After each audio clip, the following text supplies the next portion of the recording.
Hey Gemini, and welcome to your monthly tarot reading. So this is a reading for, I'm feeling this one already. This is a reading for Gemini rising or Gemini sun signs. It is a collective reading, so we're going to be looking at the month overall. What deck do I want to use for my Geminis? I'm feeling this deck. So I've been making it a habit to talk a little bit about the astrology in the beginning of these videos, and I'm just starting to kind of realize like that's a lot and trying to put them into separate videos. Also, I've been traveling and haven't had a chance to really look at it to my satisfaction. I just didn't want to miss something that I might want to mention, so I will be putting out a separate short astrology video talking about just like some transits. It's not like we have as many big moving pieces as we did last month, which is nice, so should be relatively short. Okay, I was feeling this one for the first one, so let's go with that. Okay, and that for the end. Okay, it's so funny, like how does the fuzz, I clean it all up. All right, and then I'm feeling like maybe I want to switch decks for, I do want to switch decks for the challenge and spiritual advice. So let's take a look at that. Feeling this.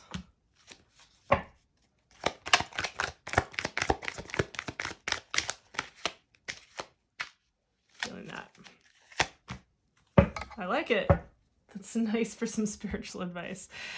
All right, so Gemini, let's talk.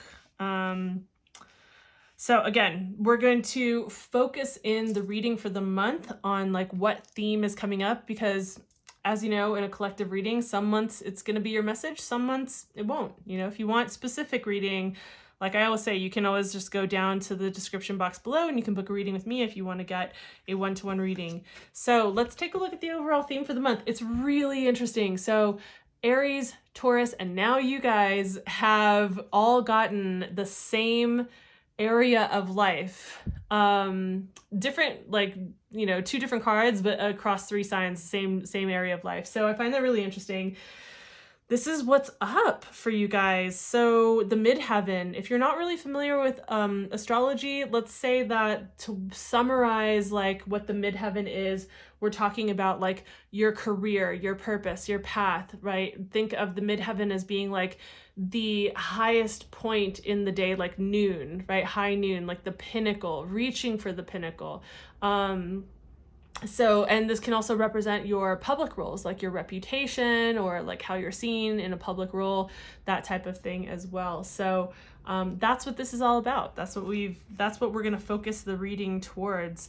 I think that you're looking for some alignment and clarity through parts of this month. So let's start out with the beginning of the month. We have the Four of Wands.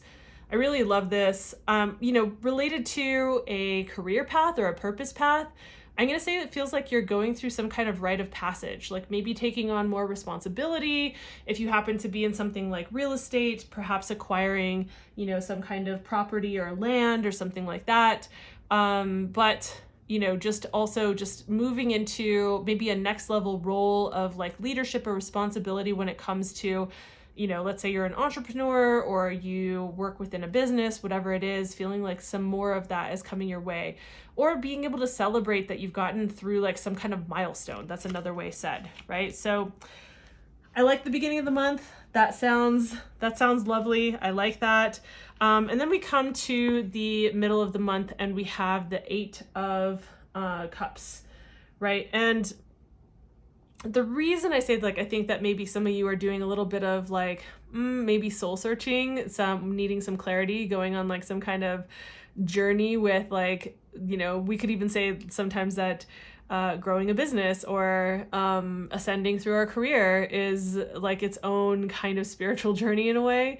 But yeah, there's just like, there's certain things that I think you're learning along the way that are having you just leave the heavy shit behind and just being like, okay, I'm done with that. Like I don't need to hang on to those heavy things, but I do need to figure out something about what it is that I really do want within my purpose, my path, my public roles, like what I'm reaching towards, what I'm reaching forward for, like to create in this world, you know. And the thing about the Eight of cups is like, you notice that the person is, yes, leaving behind the heavy stuff and going off in a new direction on their own. And also it's really interesting because it's one of the cards that actually has the an eclipse on it. So if you notice here, there's an eclipse there, right?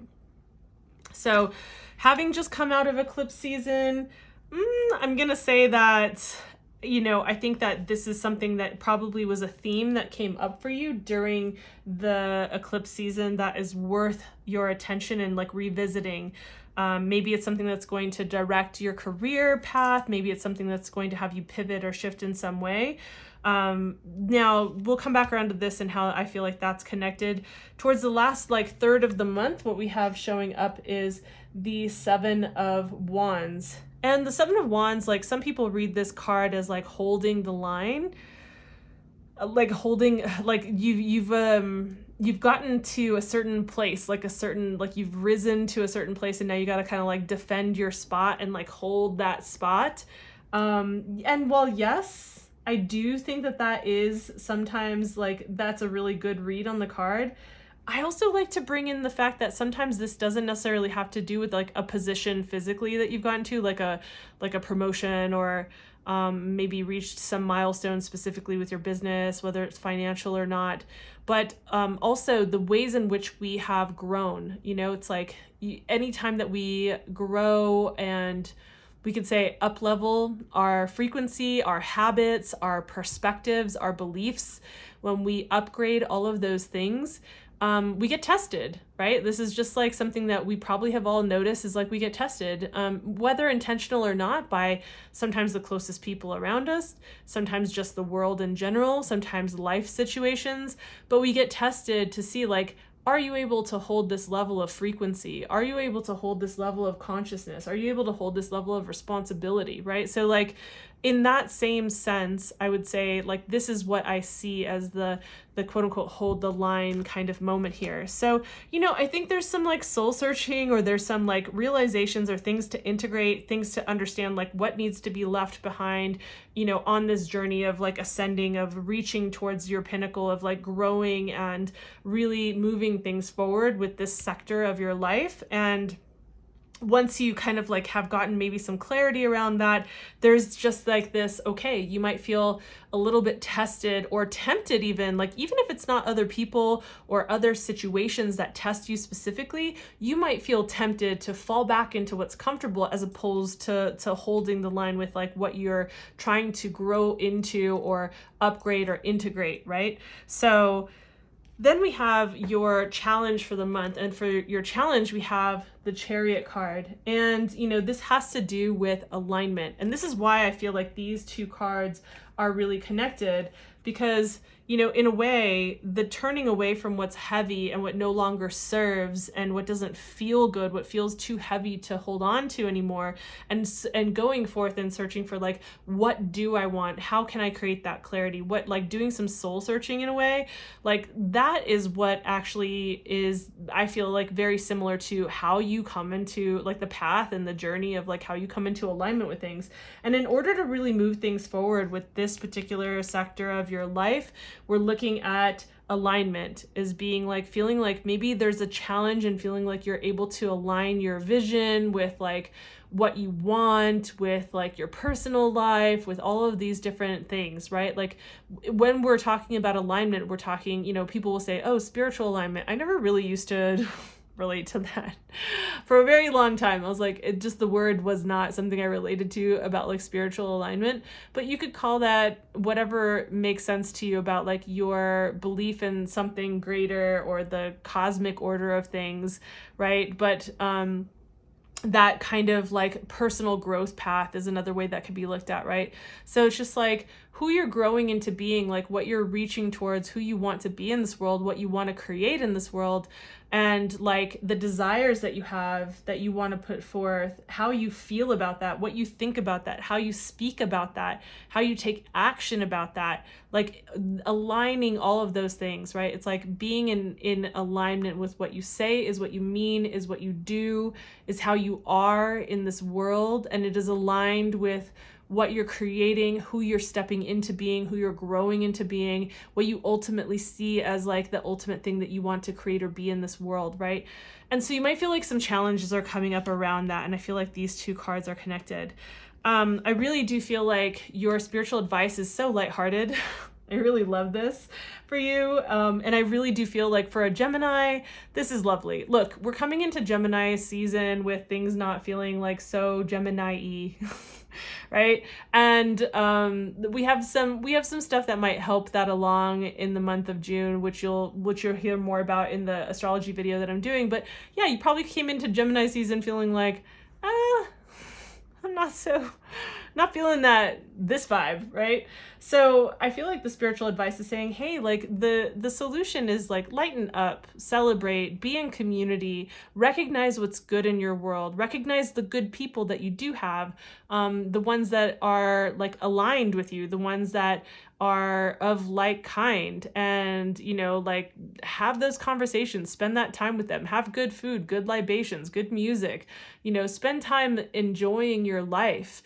Because if we don't spend time enjoying our life and it's like all work, no play makes Jack a dull boy, right? It's just like you can't just have your nose to the grind all the time and forget to look up and remember to enjoy life. Often that's where our best inspiration comes from. That's where we get messages that we need for ourselves. Sometimes a night like this can actually remind us like how good life is, and just like give us clarity about the direction we're going in, or who or what feels aligned in our life. So I really love this advice for you guys. And yeah, I feel like that's pretty clear. So, again, I will have videos out for the semi-biweekly, which is the full to new moon. So I'll have that out a couple of days after these videos come out.